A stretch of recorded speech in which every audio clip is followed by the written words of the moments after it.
Hola, antes de empezar, toquemos la campanita y suscribámonos, porque aquí, cada semana, tenemos historias que hacen que las personas cuestionen su propia fe en la humanidad. El sol de septiembre caía con fuerza sobre los campos de maíz, cuando Rodrigo Saavedra caminó por última vez hacia la parcela que acababa de firmar como suya.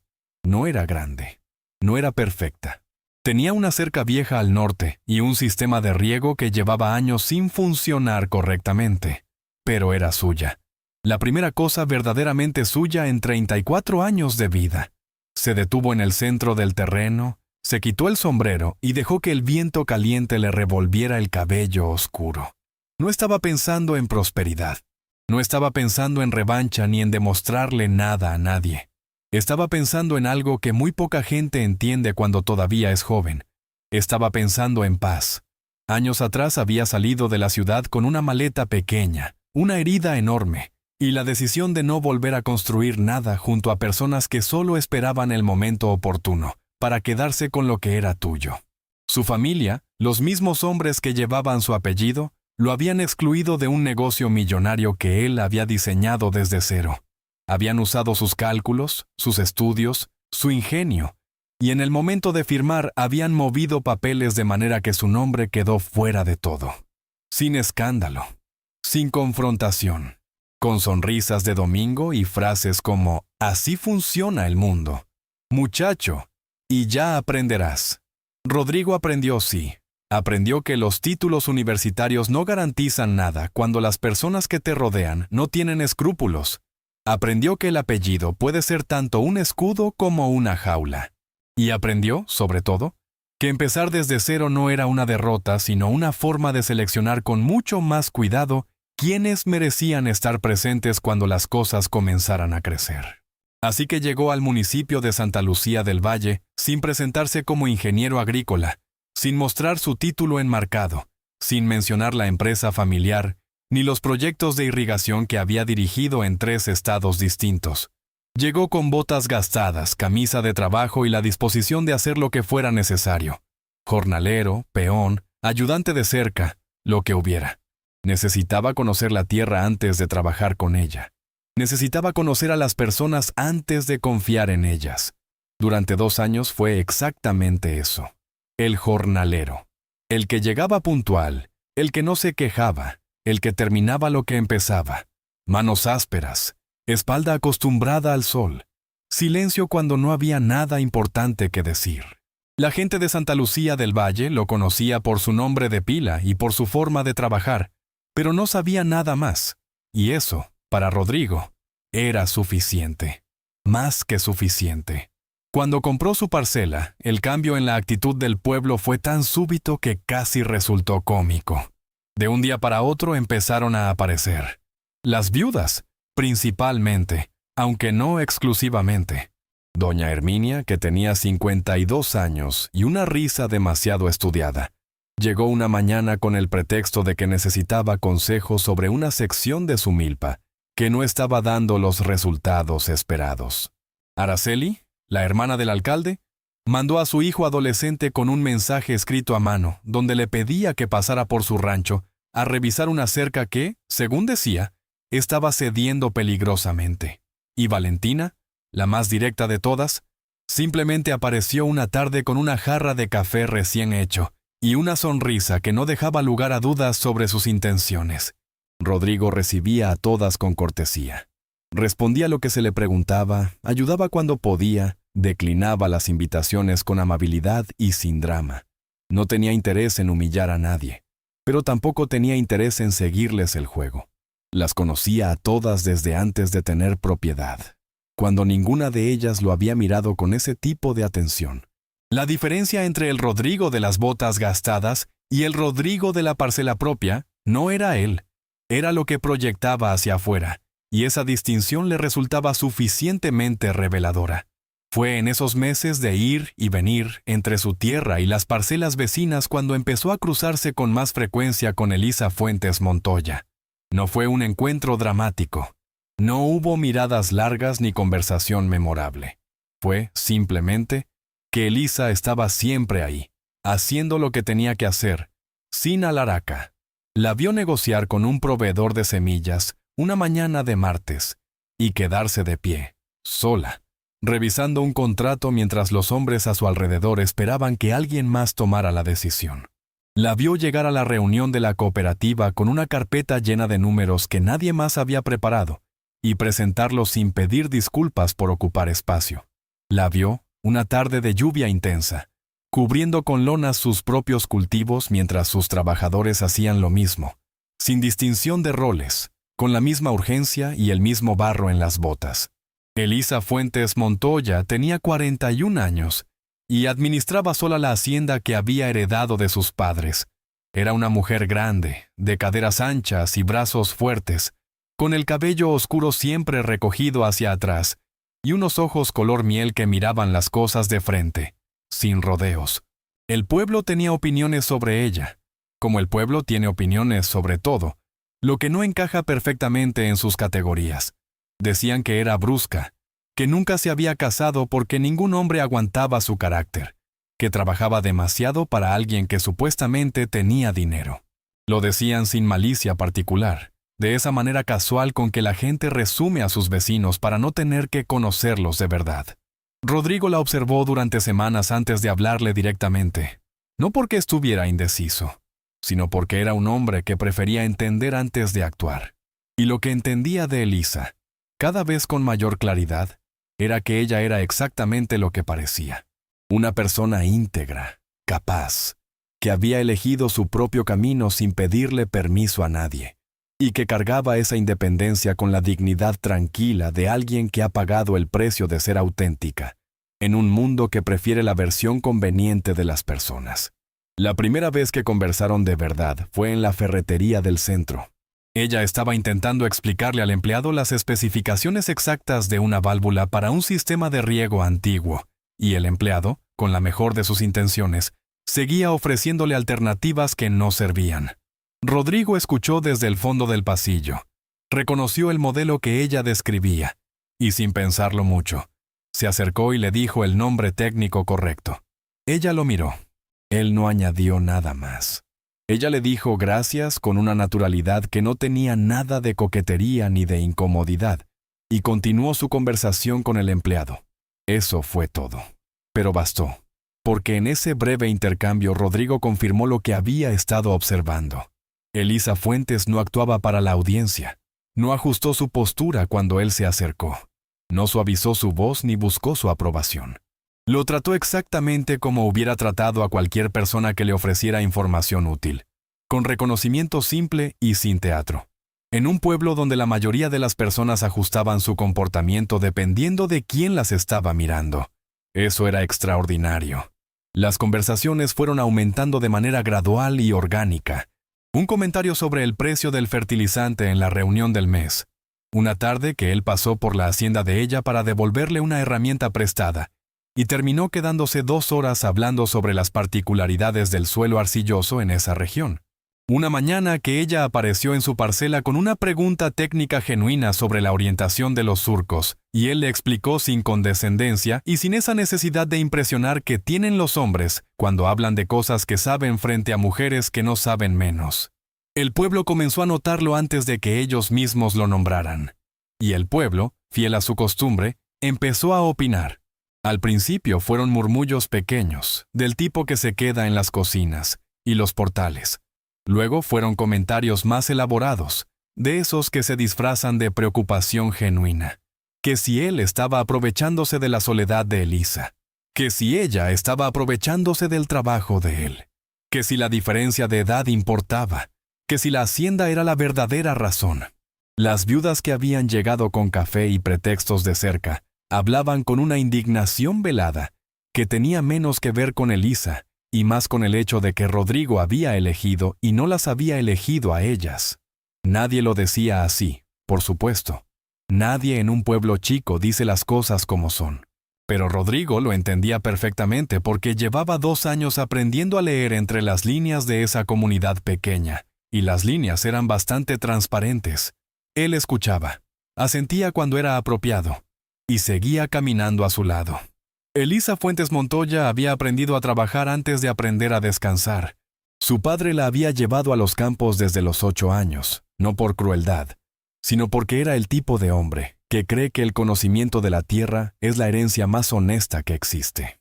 Le había enseñado a leer el color del suelo antes de sembrar, a calcular el tiempo de cosecha con el ojo puesto en el cielo y no solo en el calendario, a negociar sin mostrar urgencia y a firmar contratos solo después de leer cada cláusula 2 veces.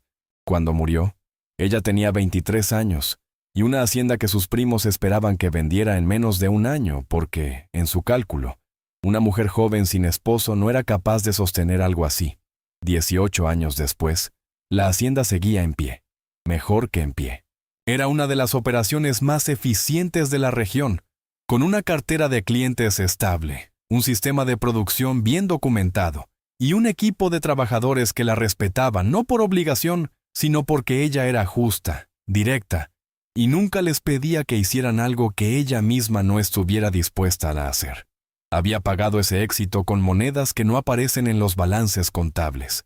Había pagado con noches de números y preocupación que nadie veía.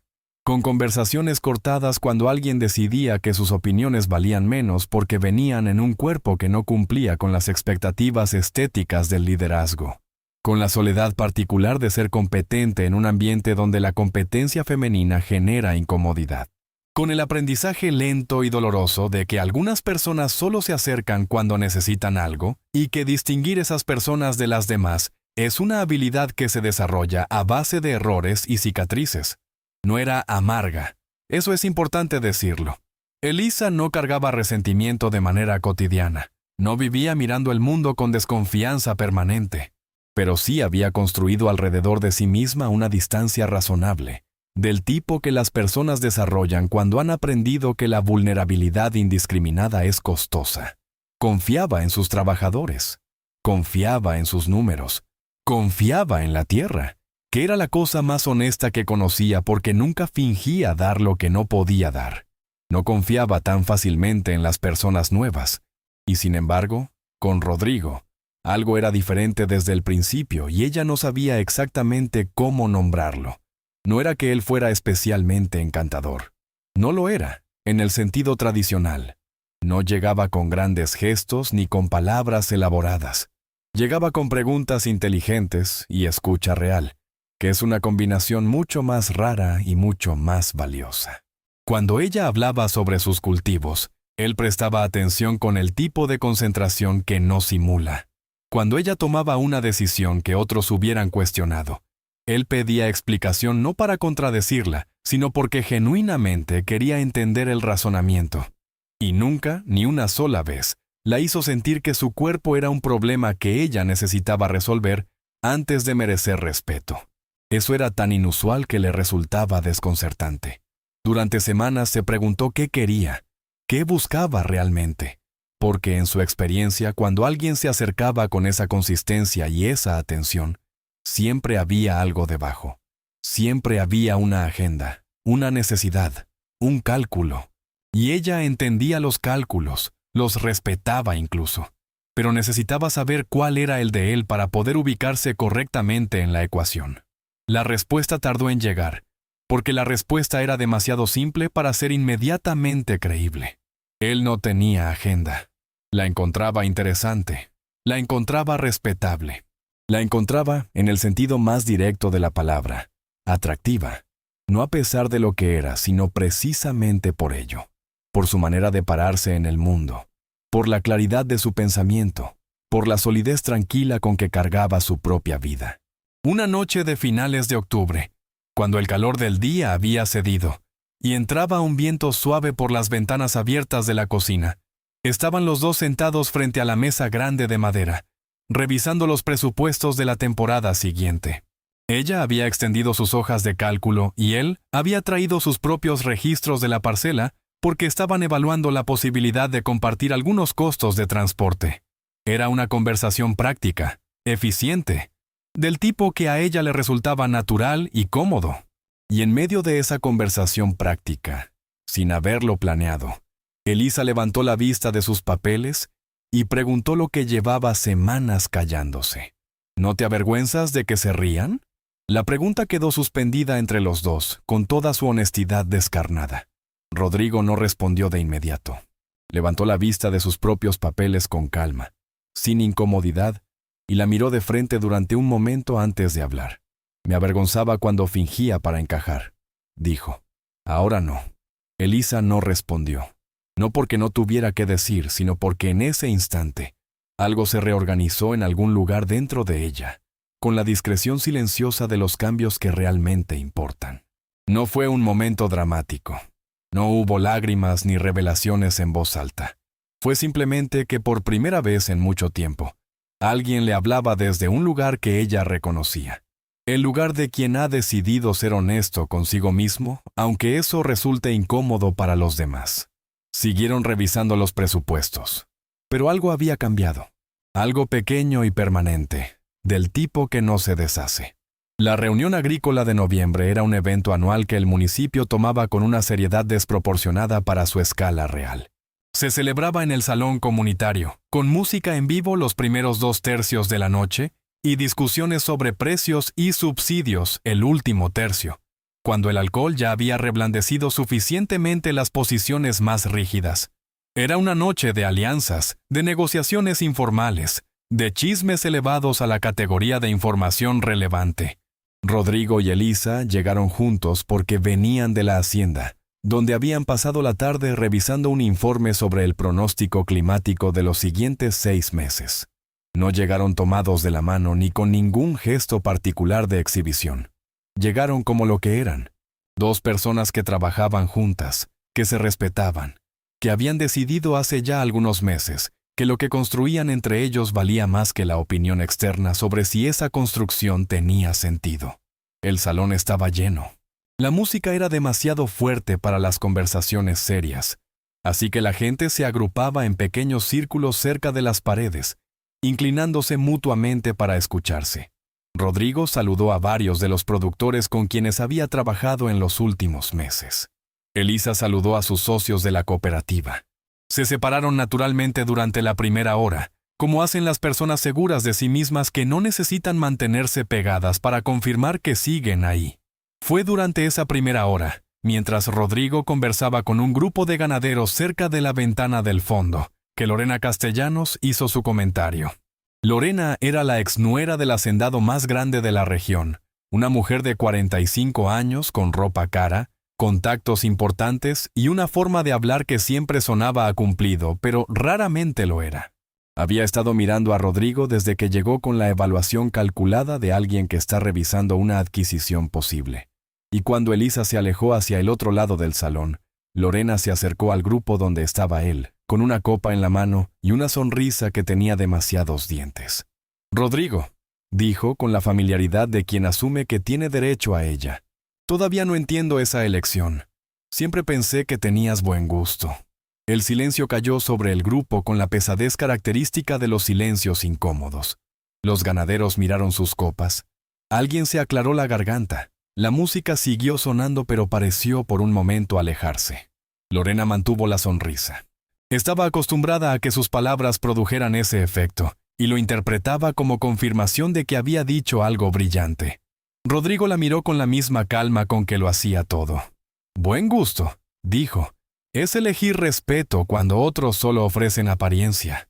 No alzó la voz, no hubo drama, no.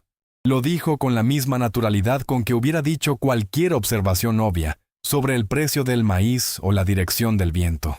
Lorena parpadeó.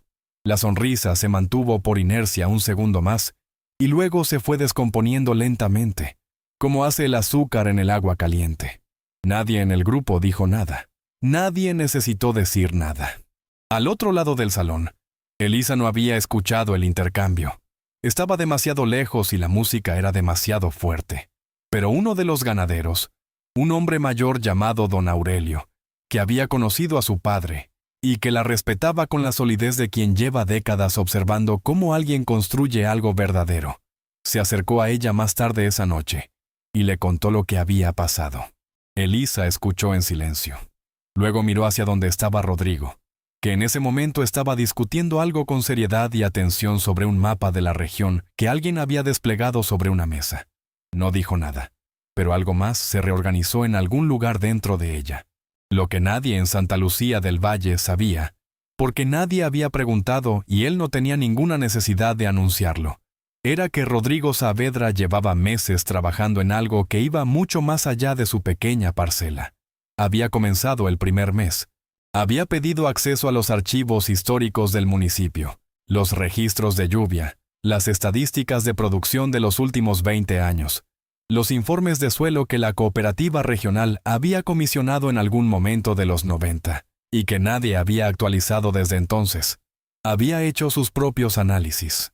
Había consultado, con discreción, bases de datos de instituciones meteorológicas. Había pasado noches con hojas de cálculo y modelos de predicción que hubieran resultado familiares para cualquiera de sus ex colaboradores en la ciudad. El diagnóstico era claro y preocupante. La región estaba en una tendencia de reducción sostenida de lluvias que en algún punto de los siguientes 2 o 3 años iba a producir una sequía significativa. No era especulación. Era el tipo de conclusión que emerge de datos suficientes, analizados con el método correcto. Había compartido sus conclusiones con Elisa en una de sus noches de revisión de presupuestos, con los mapas extendidos sobre la mesa grande de madera y los números dispuestos con claridad pedagógica. Ella los había estudiado con atención, había hecho preguntas precisas, había pedido que le explicara algunas metodologías que no conocía y luego había dicho, con la directidad que era su marca característica: ¿y qué hacemos? Esa pregunta, ¿qué hacemos?, en lugar de ¿qué hago yo? O ¿qué haces tú?, había marcado para Rodrigo algo importante sobre lo que estaban construyendo. Lo que hicieron fue instalar en la hacienda de Elisa un sistema de irrigación moderno, diseñado por él, con la especificidad del conocimiento profundo y ejecutado con la eficiencia de quien sabe exactamente lo que está haciendo. No fue rápido, no fue barato, pero fue hecho bien, con materiales correctos y con una planificación que tomaba en cuenta no solo el presente, sino los escenarios proyectados para los años siguientes. También convencieron a 3 productores pequeños de la zona de hacer ajustes más modestos en sus sistemas, explicando con paciencia y con números la razonabilidad de la inversión. No a todos. Algunos los escucharon y asintieron, y luego no hicieron nada porque el cambio siempre parece menos urgente cuando la crisis todavía no llegó. La sequía llegó en marzo. No pidió permiso, como nunca lo piden las cosas que uno no puede controlar. Llegó despacio al principio, con semanas de calor sin lluvia que la gente interpretaba como variación normal de temporada. Luego llegó con más peso, con campos que empezaron a mostrar el color equivocado, con ríos que bajaron su nivel de manera visible, con pozos que tardaban más en llenarse. Para mayo era innegable. Era la peor sequía en 15 años y no había señales claras de cuándo iba a ceder. Los campos comenzaron a secarse de maneras que los productores de la región no habían visto en mucho tiempo. Los ganaderos que tenían tierras dependientes de lluvia natural vieron cómo su pasto desaparecía. Las cosechas que no habían sido protegidas con sistemas alternativos de irrigación comenzaron a reducirse dramáticamente, en algunos casos, hasta pérdidas que borraban completamente la inversión de la temporada.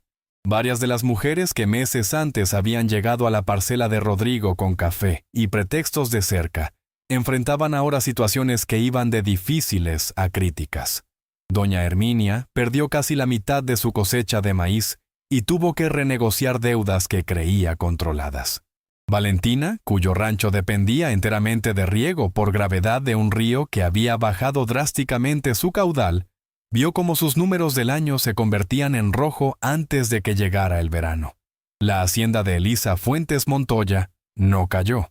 Sus campos mantuvieron el verde. Sus cosechas llegaron a término con los márgenes calculados. Sus trabajadores no perdieron sus salarios. La hacienda funcionó con la continuidad tranquila de un sistema que había sido preparado para exactamente ese escenario, porque la persona que la administraba había tenido la sabiduría de escuchar un análisis bien fundamentado y la decisión de actuar antes de que la crisis llegara. El pueblo lo notó. Era imposible no notarlo cuando los campos de Elisa eran el único verde visible en kilómetros de marrón y amarillo. Y entonces comenzaron a llegar. No con café esta vez, con urgencia real, con preocupación genuina en los ojos, con preguntas técnicas que antes hubieran considerado innecesarias porque siempre había habido agua suficiente y nunca habían necesitado pensar en otra cosa. Rodrigo atendió a todos. Eso también es importante decirlo porque sería fácil construir una narrativa donde el rechazo es la respuesta correcta, donde la revancha es el arco satisfactorio. Pero Rodrigo era un ingeniero. Y los ingenieros, los buenos, los que entienden para qué sirve su conocimiento, no niegan ayuda cuando la ayuda puede salvar el trabajo de alguien. No era un hombre de pequeñas victorias. Sin embargo, sí dijo lo que tenía que decir. Fue en una tarde de junio, cuando Lorena Castellanos llegó a la hacienda de Elisa con su coche caro y su ropa inadecuada para el campo y una humildad practicada que no terminaba de resultar natural. Llegó a pedir asesoría técnica para el sistema de riego del rancho de su familia política, que estaba en crisis. Llegó sin hacer referencia directa a lo que había dicho en noviembre, porque ese tipo de persona raramente hace referencia directa a sus propios errores. Rodrigo la escuchó. Le explicó lo que podía hacerse y en qué plazos y con qué costos. Y al final, antes de despedirla, dijo con la misma calma de siempre: el respeto no se compra cuando llega la necesidad. No fue cruel. No fue dicho con rabia ni con satisfacción.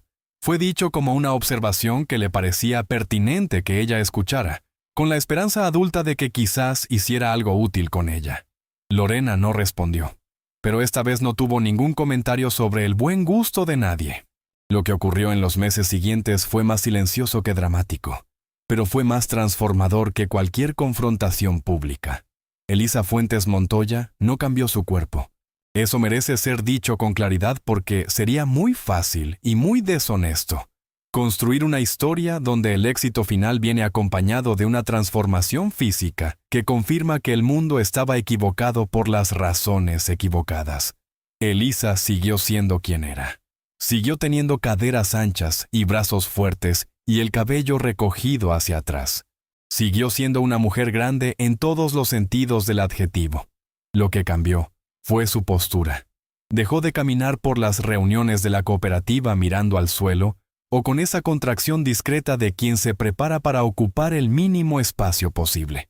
Dejó de bajar la voz cuando sus opiniones eran contrarias a la mayoría. Dejó de calibrar cada comentario en función de cuánta incomodidad podía generar, porque había entendido, con la solidez de quien lo entiende de verdad, y no solo teóricamente, que su incomodidad también tenía valor, que el malestar que genera la verdad es preferible a la comodidad que genera el silencio. Se convirtió en presidenta de la Cooperativa Agrícola Regional el siguiente año. No porque buscara el cargo, sino porque cuando la sequía terminó y la comunidad comenzó a evaluar sus respuestas colectivas, quedó claro que la hacienda de Elisa había sido el único punto de estabilidad consistente, y que esa estabilidad no había sido suerte sino planificación. Fue la primera presidenta en la historia de esa cooperativa, que llevaba 32 años funcionando con hombres al frente. Rodrigo no asumió ningún cargo formal. Siguió siendo lo que había elegido ser cuando llegó a Santa Lucía del Valle. Alguien que trabaja bien, que piensa bien, que comparte su conocimiento sin convertirlo en poder sobre los demás. Asesoró a la cooperativa de manera informal durante ese primer año de presidencia de Elisa, con la eficiencia callada de quien sabe que el trabajo bien hecho habla por sí solo. Su parcela creció. La de ella creció también. Juntos, compraron un terreno al este del municipio que tenía las condiciones ideales para un proyecto de producción diversificada que habían estado discutiendo durante meses sobre la mesa grande de madera de la cocina, con café y mapas, y la misma calidad de conversación que había sido la base de todo lo demás. El pueblo dejó de reír. Algunos porque se avergonzaban, aunque raramente lo admitían de manera directa porque esa clase de vergüenza raramente se admite de manera directa. Otros porque entendieron, con el tiempo y con los hechos concretos frente a ellos, que habían estado midiendo con las herramientas equivocadas, que habían estado buscando en los lugares superficiales lo que solo existe en los lugares profundos. Don Aurelio, el ganadero mayor que había conocido al padre de Elisa, le dijo una mañana mientras tomaban café en la hacienda que él siempre había sabido que ella era de las personas que duran. Ella le agradeció con la misma naturalidad directa con que agradecía todo, sin teatro y sin falsa modestia. Lo que nadie había entendido al principio era simple, aunque tardó en ser visible. Rodrigo Saavedra no había elegido a Elisa Fuentes a pesar de lo que ella era. La había elegido por lo que era. Y Elisa no lo había aceptado porque necesitara a alguien. Lo había aceptado porque por primera vez en mucho tiempo, alguien llegó a su vida sin pretender que ella fuera diferente para merecer presencia. No todas las historias importantes terminan con una explosión de justicia poética. Algunas terminan con campos verdes en medio de la sequía. Con una mujer que camina distinto, no porque el mundo la haya validado, sino porque encontró en sí misma y en la presencia honesta de otra persona, la confirmación de que siempre tuvo razón sobre lo que valía. Con un hombre que llegó sin títulos y sin apellido, y que resultó ser, precisamente por eso, la persona más honesta en el municipio. Y con la elección que todos juzgaron siendo, al final, la única que realmente sostuvo algo. Porque la belleza se marchita, el estatus se derrumba, los campos se secan cuando no hay planificación. Pero el carácter real, del tipo que se construye con decisiones difíciles y con la disposición de ser honesto cuando resulta costoso, ese sí sostiene imperios. Y en Santa Lucía del Valle, ese carácter tenía 2 nombres. El video terminó, pero no se preocupen, hay más. Así que suscríbete, dale a me gusta y activa la campanita para no perderte nada de la buena trama.